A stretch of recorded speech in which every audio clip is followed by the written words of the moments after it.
이번 시간에는 비겁에 대해서 한번 말씀을 드려보려고 합니다. 이 비겁은 사주 십성들 중에서 비견과 겁재를 통틀어서 이야기를 하는 것이죠. 비견과 겁재에서 앞에 있는 두 글자 있죠. 이 비와 겁을 따서 비겁이라고 통틀어 부르게 됩니다.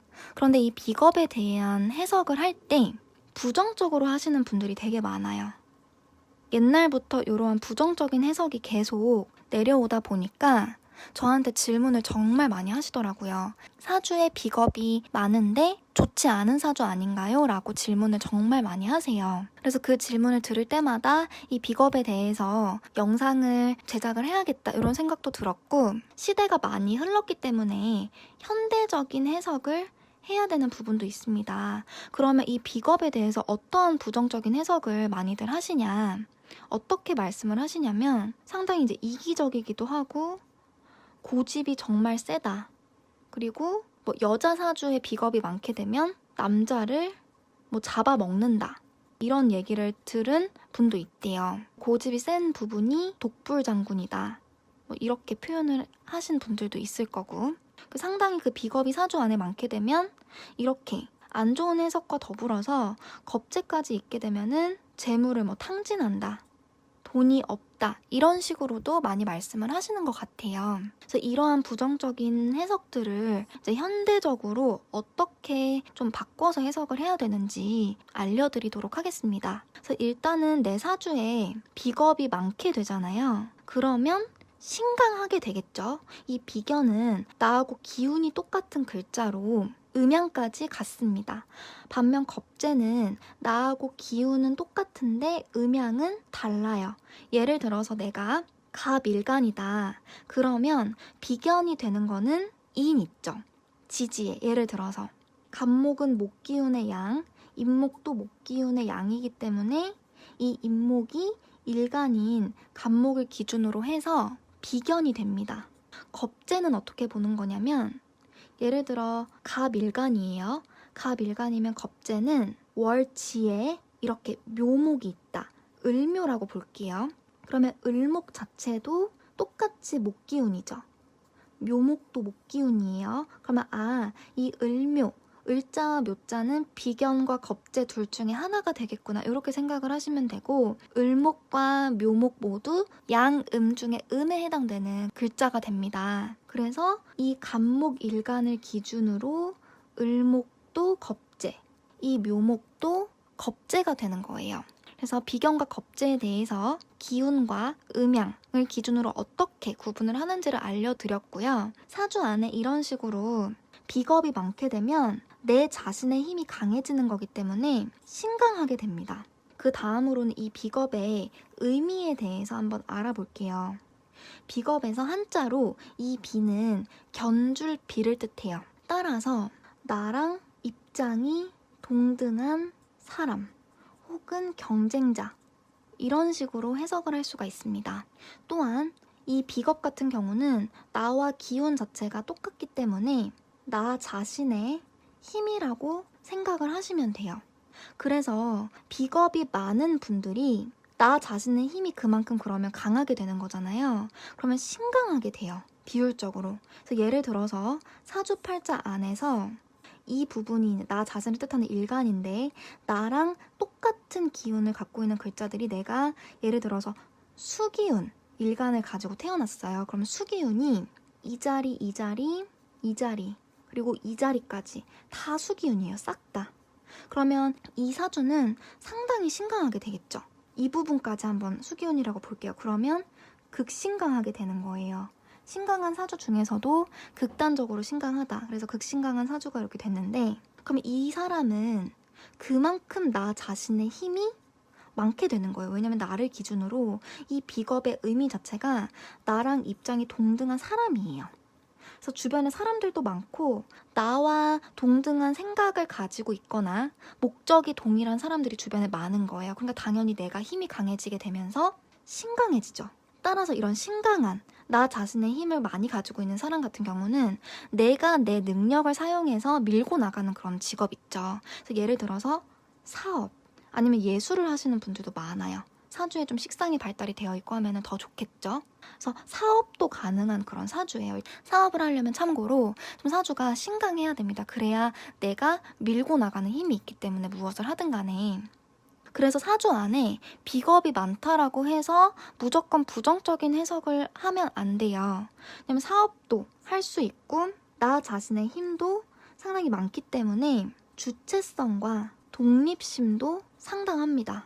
그래서 이 비겁이 사주에 많다 내가 그러면 다른 사람의 도움을 받지 않더라도 내가 내 스스로의 능력과 힘으로 잘 헤쳐나갈 수 있는 그런 인자를 가지고 있다 이렇게 생각을 하셔야 되고요. 옛날 같은 경우 예를 들어서 여자가 비겁이 많아요. 여자가 비겁이 많으면 나 자신의 힘이 그만큼 많고 내가 리드를 하든 원래 현대적으로는 리드도 가능하고 사업도 충분히 가능하거든요. 비겁이 사주 안에 많게 되면. 근데 옛날에 내가 예를 들어서 여자인데 비겁이 많게 태어났다.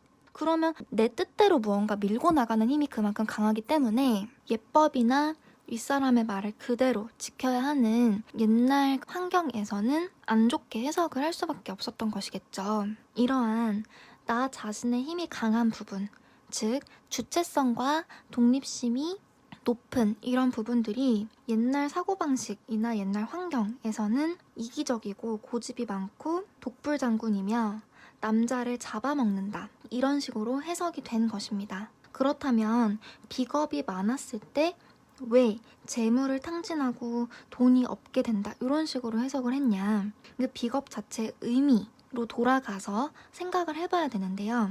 비겁은 나랑 입장이 동등한 사람이기 때문에 내가 힘이 약할 때는 나에게 상당히 많은 힘을 실어주게 되고 나를 도와주는 그러한 인자입니다. 반면 내가 힘이 많아요. 주변으로부터 도움을 받지 않아도 되는 그런 아쉬울 게 없는 상황이라면 내가 가진 것을 오히려 빼앗아 가려고 하는 그러한 인자가 되게 됩니다. 그러니까 경쟁자가 되게 되는 것인데요. 그러다 보니 내 주변에 그만큼 경쟁자가 많아요. 나랑 똑같은 목적을 쟁취하려고 노력하는 사람들이 주변에 많고 내가 예를 들어서 뭐 재물이든 아니면 내가 능력을 가지고 있다 그런 부분을 경쟁을 통해서 빼앗아 가려고 하는 그런 사람들도 있게 됩니다. 이런 경쟁적인 부분을 조금 더 부각을 시켜서 재물을 탕진하고 돈을 모을 수 없다 이런 식으로 이제 극단적으로 해석을 하는 그런 케이스도 발생을 한 것 같습니다.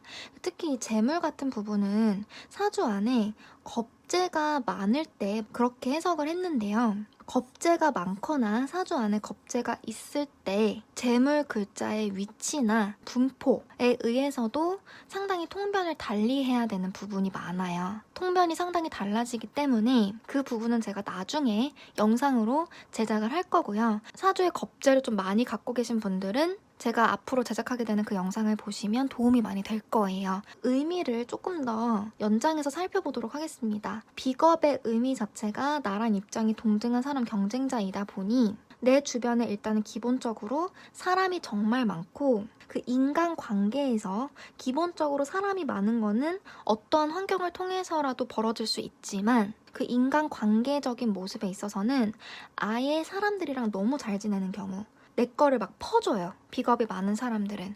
내 주변 사람들이랑 잘 지내기 위해서이기도 하고 내 주변 인간관계가 그만큼 중요하기 때문에 내가 가진 것들을 희생을 하면서까지 마구마구 퍼주는 분들이 있습니다. 그와 반면 내 주변에 환경적으로 사람은 많아요. 근데 그 사람들과의 관계에서 많이 대인 분들도 있거든요. 이렇게 됐을 경우는 아예 극단적으로 관계를 맺지 않습니다. 주변 환경 자체가 어쩔 수 없이 사람이 많아야 되는 환경은 맞지만 내가 선을 분명히 긋는 사람들도 있어요. 주변에 그만큼 사람이 많고 그 경쟁에서 내가 살아남아야 되는 거기 때문에 비겁이 사주에 많은 분들은 생존 욕구가 상당히 높습니다.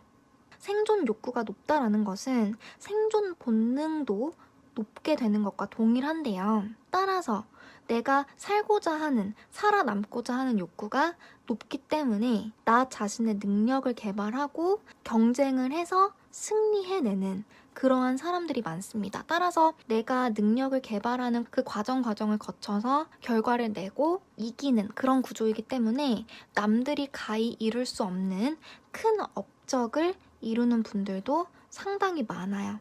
그래서 주변에 보면 비겁이 많이 있다 이런 분들이 뭐 위인도 많고요. 그리고 뭐 지도자, 치리자죠. 지도자 사주에도 이 비겁이 상당히 많습니다. 그리고 특히 사업가들에도 많아요. 생존 본능 자체가 상당히 발달되어 있기 때문에 높기 때문에 생존 방식, 내가 이 많은 사람들 사이에서 살아남기 위해서 어떻게 행동을 해야 되느냐에 대한 답도 분명하게 가지고 있습니다. 내가 비겁이 많은데 이거에 대한 답을 예를 들어 분명하게 가지고 있지 않다. 그러면 그건 무의식적으로 내가 체득을 한 거예요. 말로는 표현할 수 없지만 무의식적으로 그렇게 체득을 해 나가는 분들이 비겁이 사주에 많이 발달해 있는 분들이고, 제가 봐왔던 한 예로는 나이가 어린 내담자였거든요.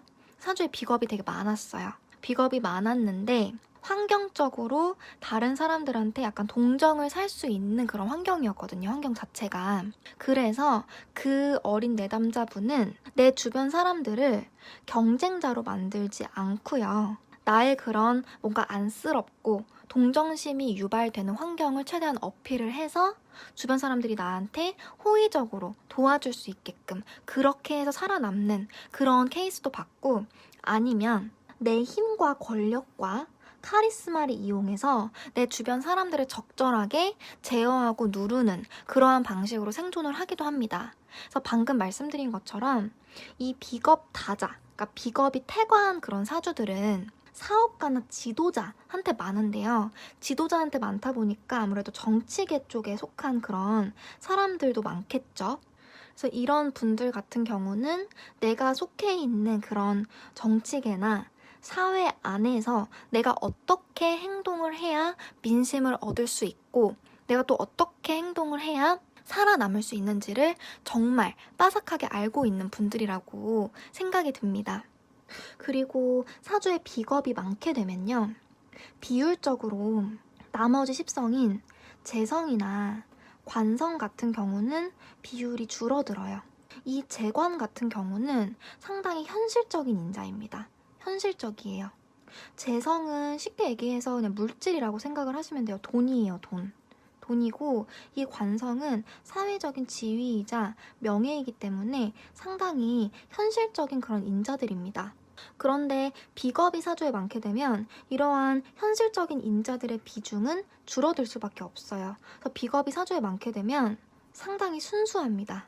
이러한 뭐 돈이나 아니면은 지위나 명예 이런 부분들을 생각하지 않고 상당히 순수하신 분들이 많고요. 따라서 그 삶 자체가 사랑을 하더라도 조건을 따지지 않습니다.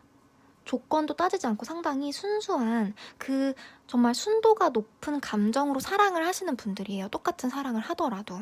그러니까 내가 그냥 꽂히면 그냥 가게 되어 있어요. 비겁이 사주에 많게 되면. 왜냐면 이런 것들을 많이 따지지 않거든요. 그래서 그런 것들도 비겁의 특징 중에 하나이기 때문에 너무 이 비겁 자체에 대해서 안 좋게 생각하실 필요는 전혀 없으실 것 같고, 이러한 좀 안 좋게 해석을 하는 부분은 옛날 방식으로부터 나온 거예요. 변수도 상당히 많아서 일단 내 사주 팔자에 대해서 맞춤식 통변을 받으시는 게 가장 중요할 것 같고, 만약에 내 사주에 비겁이 많다고 해도 이렇게 좋은 것들도 많으니까 너무 걱정은 안 하셔도 됩니다. 근데 이 부정적인 해석 중에서 이기적이라는 부분은 이 생존 욕구하고 연관을 지을 수가 있어요. 비겁이 많은 분들은 그만큼 내가 살아남아야 한다라는 강박관념도 있고요. 생의 의지가 정말 강해요. 그래서 생존을 해내야 되기 때문에 주변 사람들 입장에서 약간 다소 이기적이라고 느낄 수도 있습니다. 그래서 비겁이 예를 들어 사주에 많은데 식상이 이렇게 들어있는 분들은 괜찮아요. 근데 예를 들어 식상이 들어있지 않다 이렇게 됐을 경우는 주변 사람들한테 조금 더 베푸는 그런 것도 노력이 필요하다는 생각이 듭니다. 다음 시간에는 겁재에 대해서 좀 알아볼게요. 기존에 영상을 하나를 찍었었는데 그 부분에 있어서 좀 보충 설명도 필요한 것 같고, 겁재와 재성의 관계에 대해서도 한번 알아보는 시간을 갖도록 하겠습니다.